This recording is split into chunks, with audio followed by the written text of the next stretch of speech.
Hi guys, welcome to our channel. आज हम लोग पढ़ने जा रहे हैं आयोनाइजेशन एनर्जी। तो स्टार्ट करते हैं। सबसे पहले इसके डेफिनेशन से स्टार्ट करते हैं, ठीक है। तो सबसे पहले समझते हैं आयोनाइजेशन एनर्जी क्या होता है। आयोनाइजेशन एनर्जी, ठीक है। तो आयोनाइजेशन एनर्जी क्या होता है? It is the amount of energy, it is the amount of energy required to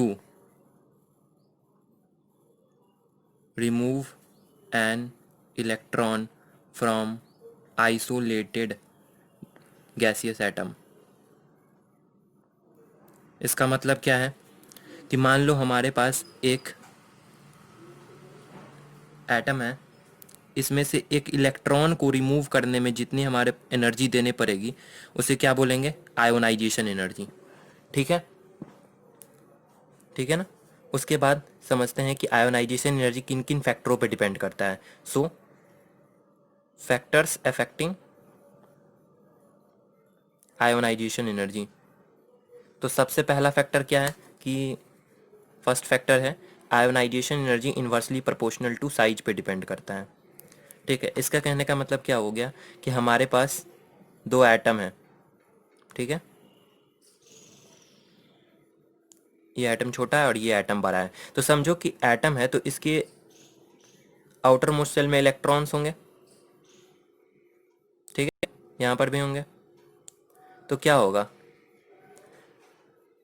क्या होगा? ये छोटा एटम है तो ये इलेक्ट्रॉन को अपने तरफ अच्छे से पुल करके रखेगा, इसको फोर्स ऑफ अट्रैक्शन ज़्यादा होगा। तो फोर्स ऑफ अट्रैक्शन अगर ज़्यादा होगा तो इसमें हमें जो एनर्जी लगेगी वो ज़्यादा लगेगी एक इलेक्ट्रॉन को निकालने के लिए विथ रिस्पेक्ट टू दिस। क्योंकि ये बड़ा एटम है तो बड़ा एटम होने के कारण क्या होगा, यहाँ से इलेक्ट्रॉन को पुल करना ईजिली आउट होगा। क्योंकि बहुत ज़्यादा इलेक्ट्रॉन है तो यहाँ पे क्या होगा कि फोर्स ऑफ अट्रैक्शन बहुत कम होगा इलेक्ट्रॉन्स और न्यूक्लियस के बीच में।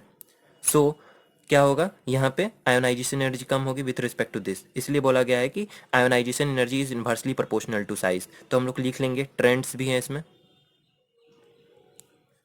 पीरियड में क्या ट्रेंड होंगे एंड ग्रुप में क्या होंगे। हम लोग जानते हैं जब भी हम पीरियड में बढ़ते हैं लेफ़्ट टू राइट जाते हैं तो लेफ़्ट टू राइट जाने पर क्या होता है, साइज घटता है। तो साइज घटेगा तो आयोनाइजेशन एनर्जी बढ़ेगा। उसी तरह ग्रुप में अगर टॉप टू बॉटम जाते हैं तो क्या होता है, साइज बढ़ता है तो आयोनाइजेशन एनर्जी क्या होगा, घटेगा। ठीक है, ये तो फर्स्ट फैक्टर हो गया जिस पे आयोनाइजेशन एनर्जी डिपेंड करता है। सेकंड फैक्टर क्या है, इफेक्टिव न्यूक्लियर चार्ज।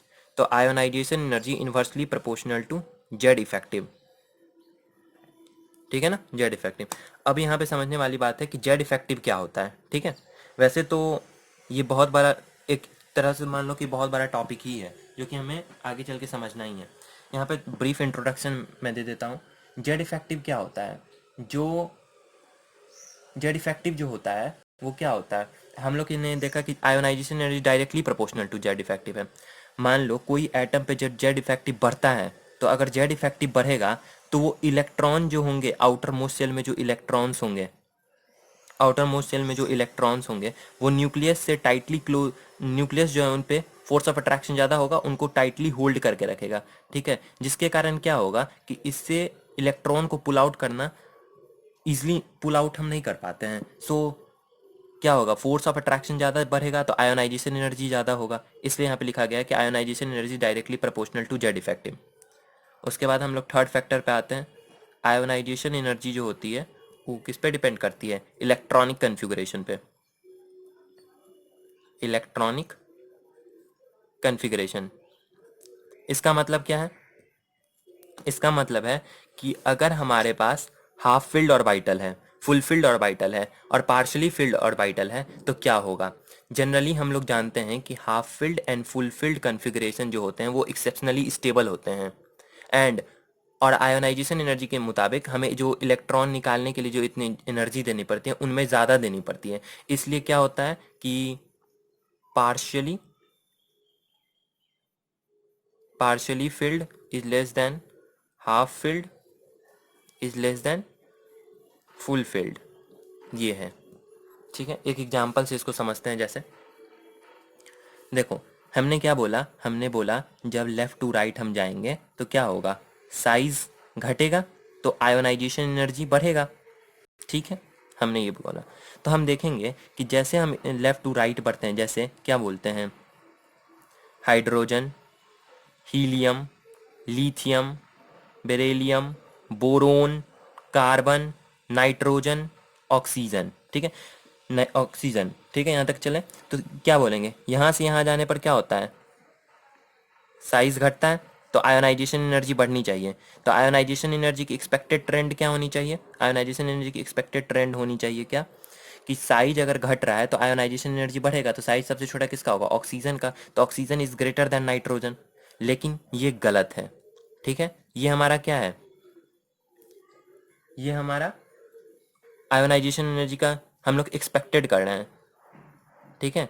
लेकिन होता क्या है, एक्सपेक्टेड ये था, लेकिन होता क्या है, होता है इस तरह से है कि नाइट्रोजन की आयोनाइजेशन एनर्जी ज़्यादा होती है किसके, ऑक्सीजन के आयोनाइजेशन एनर्जी से। ऐसा क्यों होता है, समझते हैं बात को। नाइट्रोजन का कॉन्फ़िगरेशन लिखो। नाइट्रोजन का कॉन्फ़िगरेशन क्या होता है, 1s², 2s², 2 2 4 1 5, एंड क्या होता है, 1s², 2s², 2p3, ठीक है। और ऑक्सीजन की क्या होती है, 1s², 2s², 2p4, ठीक। यहाँ पे देखो इसके p ऑर्बिटल्स में 3 इलेक्ट्रॉन्स,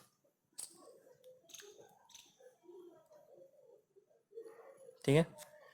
यहाँ पे देखो ये हाफ फिल्ड है, हाफ फील्ड है। हमने क्या लिखाया था कि हाफ फील्ड जो होता है वो ज़्यादा स्टेबल होता है पार्सली फील्ड से।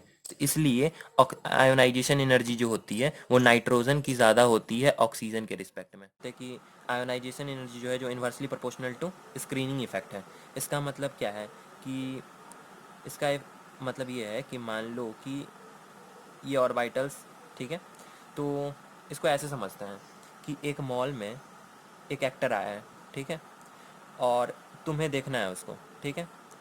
वो 7:30 तक यहाँ पे रहेगा, और तो तुम्हें 7:15 7:20 तक यहाँ पे पहुँच जाना चाहिए ताकि तुम उसको अच्छे से देख पाओ, ठीक है।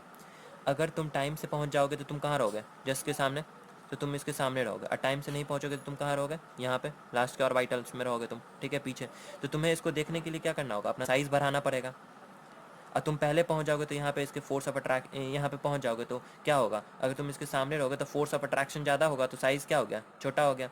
लेकिन अगर यहीं पे तुम अगर पीछे रहोगे तो क्या होगा, रिपल्सन होगा, रिपल्सन होगा तो साइज़ क्या होगा, बड़ा होगा, ठीक है। तो वही बात यहाँ पे हम लोग समझेंगे कि अगर साइज छोटा है तो फोर्स ऑफ अट्रैक्शन बढ़ रहा है, और रिपल्सन होगा तो क्या होगा, फोर्स ऑफ अट्रैक्शन कम होगा, यानी रिपल्शन होगा। तो स्क्रीन आयोनाइजेशन एनर्जी जो है वो inversely proportional to screening effect है, ठीक है।